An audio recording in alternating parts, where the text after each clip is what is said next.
Hey guys, welcome back to more HOA stories. In this video, a homeowner association forced a retired veteran to cut down a tree on his property. He then showed them what tree law means. Let's dive right into the video. So there was an old tree on my property that was more than just beautiful, but actually had some really good history and lore behind it. The first thing is that this tree had some marks on it that after all this time were not extremely clear anymore, but it was from getting shot at in the Civil War. Somebody was hiding behind the tree and getting shot at, and the tree took the bullets. No damage was done to the tree, and it was a thing all the kids growing up heard about growing up from my grandfather, who owned the property the tree was on. It got me really interested in the Civil War history and the guns and all of that stuff. It's part of the reason I ended up joining the military and serving, since my interest of those things never really died out once I got a bit older. Another thing that makes the tree a bit of a local landmark is the fact that it survived one of the worst storms we ever had here.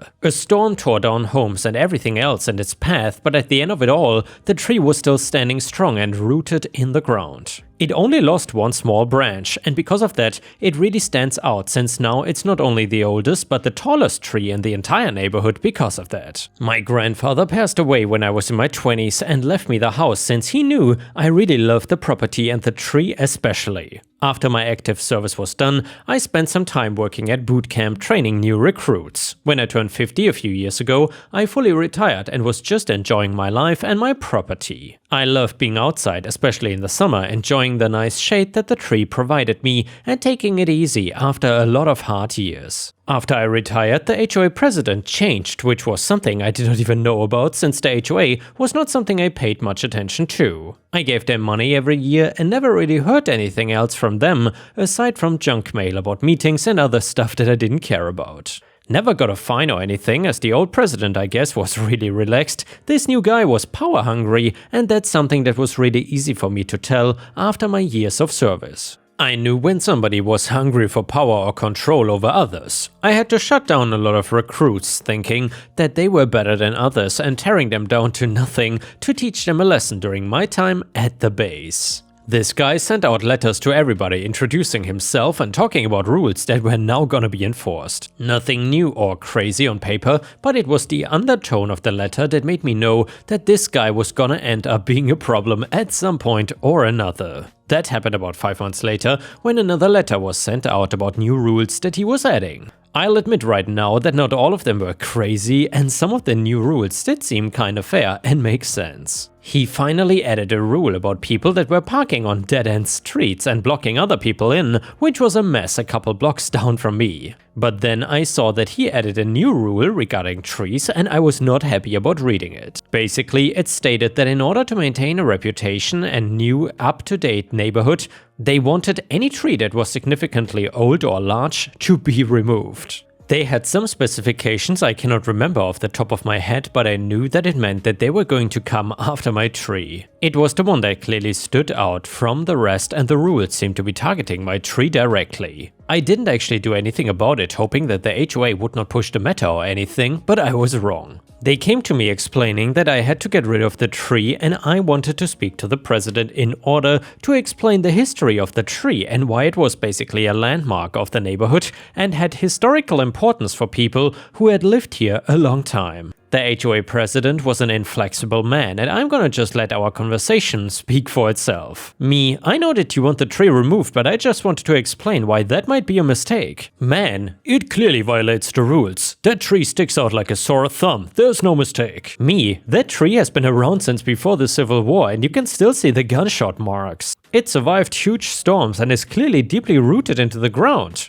Man, you're clearly too old to take care of that tree properly. It's a danger, and the rule is there for a reason. You have 72 hours to get it removed, or you're gonna get a serious fine, and we'll make sure it is actually removed. I was angry at the remark about my age and the fact that they were giving me such a tight deadline to get rid of the tree. Instead of calling a company to remove it, I decided to call an appraiser and find out what the tree was actually worth. He told me that it was worth $54,000 and assumed after telling the HOA that fact, they might back off and change their mind about removing the tree, but I was wrong. The 72 hours passed by and I had still not called anybody to remove it. I was too busy trying to contact lawyers and find some kind of loophole that would allow me to keep the tree. I know I keep calling it a landmark, but it's not technically one, so there's no protection in that regard. It's just kind of a legend, and that alone is not enough, and I did not have the kind of time to put in a formal request to deem it an official landmark or something.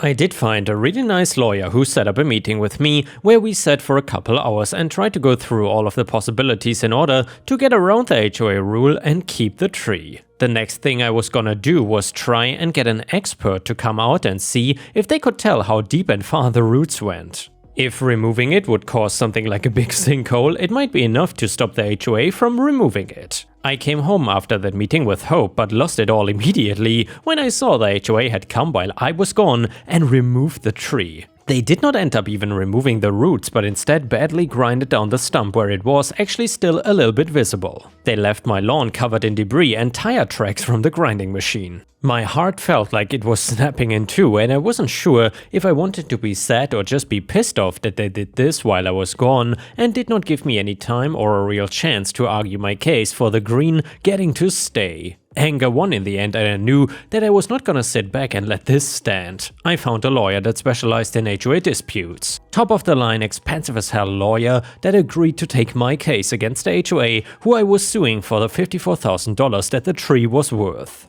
I did not care how much I was going to even get after paying heavy lawyer fees, I just wanted the HOA to pay for what they did. I had evidence that the 72-hour deadline was too short and unreasonable, claiming it was designed to not allow me time to argue my case in order to keep the tree. I had my tree appraisal showing why I was suing for that exact amount of money. And I even had testimony from neighbors proving that nobody felt it was a danger and that the HOA just overstepped boundaries by forcing me to get rid of it. In the end, we went to court, and along with the evidence, I explained to the judge how that tree made me want to join the military and devote my career to it. Explaining the history behind it and why it was important to not just myself, but to a lot of people that grew up in that neighborhood. The judge agreed that the tight deadline was not within reason, and they coming to remove it themselves was done hasty, showing malicious intent. What we did manage to prove is that they went against HOA codes with the timeline of events and leaving a huge mess behind on my property. Not to mention giving no notice of when they would come to the property and illegally remove the tree. The judge thanked me for my service, and although he couldn't say it, I could tell that he was angry that the HOA had messed with a veteran. If you don't know anybody in the service, then it's not something I can easily explain. There's just some emotion that people get when it comes to veterans being messed with. That might have helped me not only win my case, but get rewarded much more money than I thought I was gonna get. I got the full $54,000 for the tree value, but also they were forced to pay legal fees, emotional damages, cleanup fees because they left a mess, etc. It was also a huge deterrent for the HOA to not pull any of that kind of crap in the future again. The judge couldn't force the HOA president to step down or something, but he did make a comment saying that some people are not built as leaders or something. It reminded me of when I had to tell a recruit that they were just not cut out to be a part of the army. I know that it is a comment that can sting for somebody. It must have gotten through to the president or to the rest of the HOA that were angry at him for losing all of that money because he stepped down a couple of months after the trial. I was not thrilled about winning since I still lost a tree at the end of the day. Anyway, I was happy that even after I retired, I got to put one last person in their place and I did not even need to raise my voice in order to do it. And the next one is a malicious compliance story from r/ripe stories and is titled The Unpromotables, posted by user unlikely AD2116. And by the way, if you want to share any of your own full-length stories, then please head over to r/ripe stories on Reddit, where you can share your own stories, and there's a good chance that I will read them in a video if they are interesting enough. So I worked in state government for over 30 years. I came close to quitting many times, but jobs with full benefits including paid vacations, paid sick leave, family health insurance and a pension have become pretty much extinct here in the United States. Some important backstory first. In the US, government jobs are supposed to be under the civil service system. This is supposed to be to ensure that government jobs are given out based on what you know and not who you know. For example, to get a job as an entry-level accountant, one would need to meet the minimum qualification of a Bachelor of Science in Accounting. Periodically, a test would be given for that position. After the test, a list would be created. The people who scored highest on the test would be first in the line for jobs. This used the so-called rule of three. The job is supposed to go to one of the 3 highest scoring candidates who agreed to accept the job if offered. Promotion examinations were held the same way. Needless to say, managers and politicians hate this. There was a group of employees at my agency who took every promotion exam we were qualified for and generally got top scores on all of them. We all had excellent work records and even awards for productivity, innovation, and going the extra mile. None of us had any black marks in our personal files other than maybe a counseling memo that is basically a slap on the wrist. Boss told employee not to do X ever again. However, we had problems like the use of offensive language. We said inappropriate things like, "Why are we doing this way? This is awkward and inefficient. We can streamline this process." The boss don't like this kind of language. We also brought offensive materials into the workplace, such as, "Look at this, it says right here in chapter X section Y of state finance law that we are doing this wrong." The boss don't like this either. Another issue seemed to be that our bosses thought that we threatened their positions. This was ridiculous, as in most cases, another story, we were not even eligible for the management exams. One lower-level boss actually told me, "I think you're after my job." I replied, "Of course I'm after your job. I make you look like a rock star, you take credit for my work, and you get promoted and I get your job. Why is that a problem?" Boss did not like that answer. I need to write a long Kevin story about that guy. So there's a group of highly qualified, motivated employees sitting on top of the promotion lists. The people the bosses wanted to promote were lower on the lists. But if 3 of us applied, we are interviewed and said yes, then the job legally had to be given to one of us. We got to know each other because the lists were available to employees. We started with calling each other. "Did you apply for X promotion?" We sort of became a support group. We would even meet for lunch or drinks after work sometimes, but then we realized something. Why are we only applying for jobs we want? So the bunch of us started applying for every promotion we were on the list for. No matter how bad the job, how mean the boss, how toxic the office, we just all applied, and when asked if we would accept the job if offered, we said yes. We heard through the grapevine that this was driving management insane. Their teachers' pets and brown nosers wanted promotions, but we were blocking them. Whenever management tried something shady, they quickly found out that all of us knew our rights under state civil service law backwards and forwards.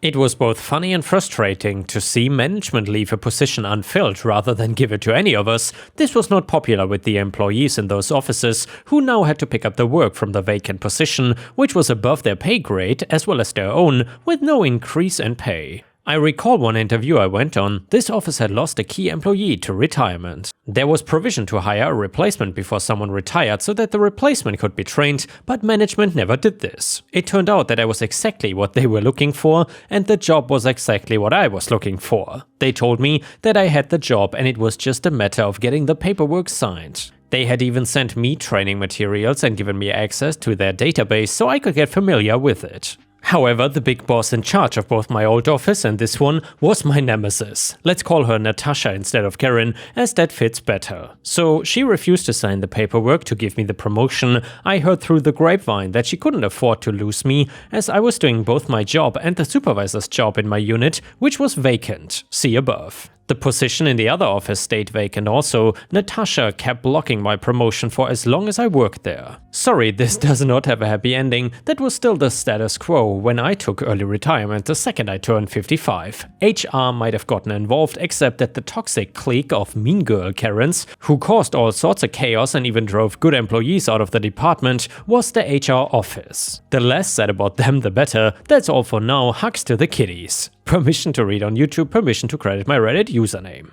And yeah, thank you very much for sharing this interesting story, and as I said before, if you have any interesting stories to share of your own life, then please head over to r/ripestories on Reddit.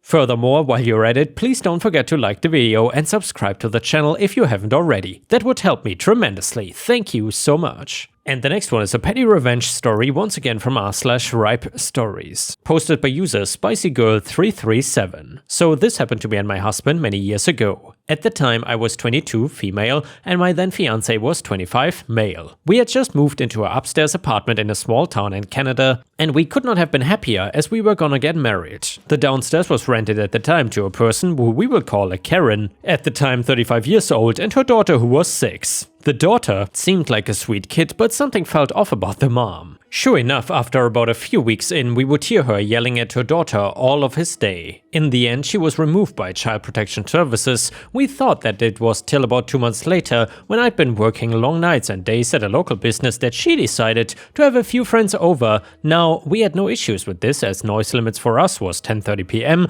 and I had to work at 7 a.m. the next day. She did have the music loud, but as it reached 10:30, she seemed to turn it up. No matter how much we call or go down to explain I needed to sleep, we would be greeted by a salty, self-entitled lady telling us to mind our business, or that this is my place, I can do what I want. 10:30, then 11, and then 11:30 came and went. We were worried about being evicted if we called the police, so we tried to ignore it. I could not get any sleep though, so cue the petty revenge. At the time, my husband worked as a side DJ for parties, etc., and we had huge speakers and an amplifier that would outdo anything today, and he asked me to put the speakers face flat on the ground, and he then asked me for his loudest CD at the time, which was Bruce Springsteen, and decided to give her one last warning to turn her music down for reasons which again he was scoffed at, so the war began, and he asked me to turn off all the lights and watch out for police. He started at a reasonable loudness, which only seemed to make her mad, so she turned hers up.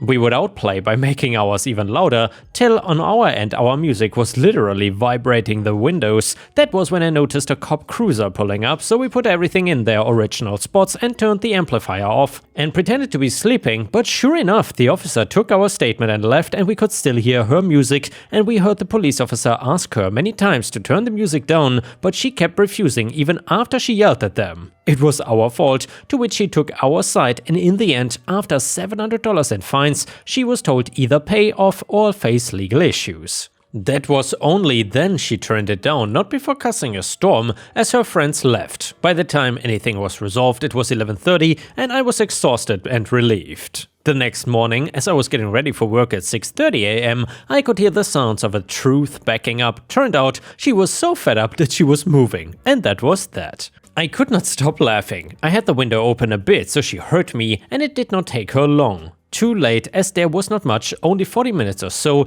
and as she was leaving, I waved to her, bidding her farewell. The look was priceless that she gave as she zoomed away. After work, me and my husband decided to go for a walk, and we neared the end of our street. A person who lived there walked up to us asking if we heard the awful music the night before. Holding it in, we played, we heard yes, the music was awful, and we had no clue, so we hurried off down the road a block away, and I burst out laughing, feeling satisfaction of justice. It also turned out it was heard 2 blocks away. And the next one is a malicious compliance story. In my late high school / early college years, I had a job doing telemarketing work during winter and summer breaks. While it was boiler room cold calling, we primarily were soliciting donations for agencies that had contracted us to do the work, so it felt less scoozy. Think police departments, fire departments, etc. We kept a portion of donations for operating expenses. Everything over a certain threshold went directly to the receiving party, and everybody wins. I enjoyed the job as the scripts were simple, and I was allowed to read a book and such between calls, and a number of my friends were also employed there, so we could hang out during lunch breaks. The pay was a decent chunk above minimum wage at that time, so it was a good gig. I also had a knack for it, and at one point was 5th in sales across all their sites they had in operation, 2nd in our building. One summer while driving to work, my car promptly dies with no warning, and I'm left stranded on the road. As you do in this situation back before cell phones for poor college students were a thing,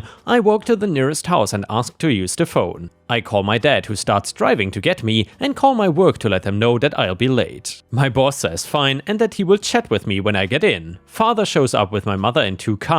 I take the extra, and he begins the arduous process of towing my car back to the house. This involved tying a rope to the front of the car and to the back of his vehicle and crawling back home so he could fix it himself. I have been in that back car and did not envy my father being in the back car with only 10 feet of space between him and the car my mom was driving, but I'm off to work. I arrive to work, clock in almost an hour after the start of my shift, and I am promptly told by the front receptionist that my boss would like to see me in his office. So I head on back. Beginning details completed, cue the start of the MC story. My boss and I have always had a good rapport. I'm a good worker, get good reviews, and he and I have some similar interests outside of work we can chat about occasionally. When I arrive in his office, he is shuffling some papers around and has laid out a few documents facing me. As close as I can recall, this is the conversation that followed. Boss, I hope everything worked out with the car. Glad to have you here. Couple things I need to discuss with you. So first of all, as I'm sure you are aware, being more than 30 minutes late to work is considered a Class C violation, 3 classes from C to A, C being the least egregious,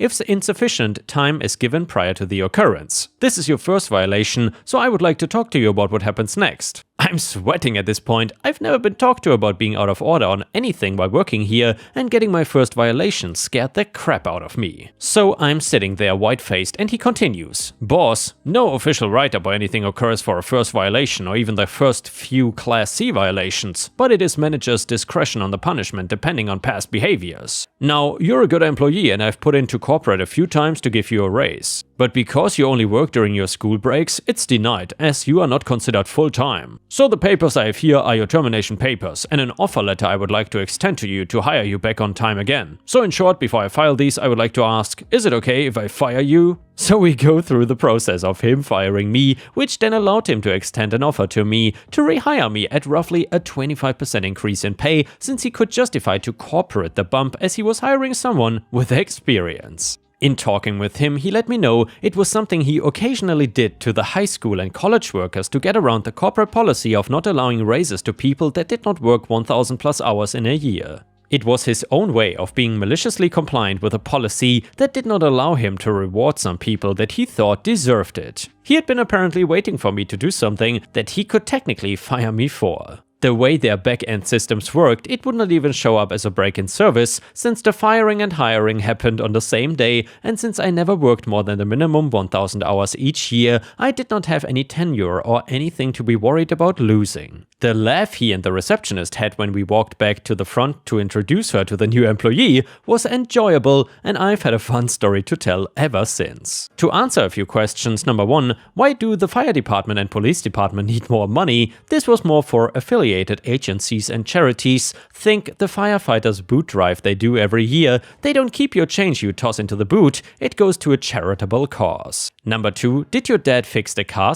/ what was wrong with it? I'm not a car person, so I don't know what was wrong with it, but yes, my dad was able to fix it. Number 3, do you keep in touch with the boss? Well, this was close to 20 years ago, and unfortunately, I don't keep in touch with very many people from my hometown, including this wonderful man. Last I heard, he was still working there 4 to 5 years after I had left, and it was still a great place to work. Many of your comments had me laughing, and I've enjoyed responding to them throughout the day and into the wee hours of the morning last night, and they are still coming in. Thank you all again for this enjoyable experience. And yeah, Ripe Stars, I have to say that was a different outcome than I expected. That was a truly positive malicious compliance story. I'm not sure I've read many different malicious compliance stories before that had such an outcome. Either way, let me know in the comments whether you also enjoy these malicious compliance stories. And yeah guys, with this we have reached the end of the video. However, if you cannot get enough of my content, please don't forget to subscribe to the channel to not miss any of my daily uploads. And also check out my podcast by searching for Ripe Stories on Spotify, Amazon, Audible and other podcast platforms. You will often find exclusive episodes and early access to new content. Furthermore, please check out my Patreon by going to patreon.com/ripeyoutube or my YouTube membership program for even more exclusive stories. Thank you so much, and I will see you again tomorrow.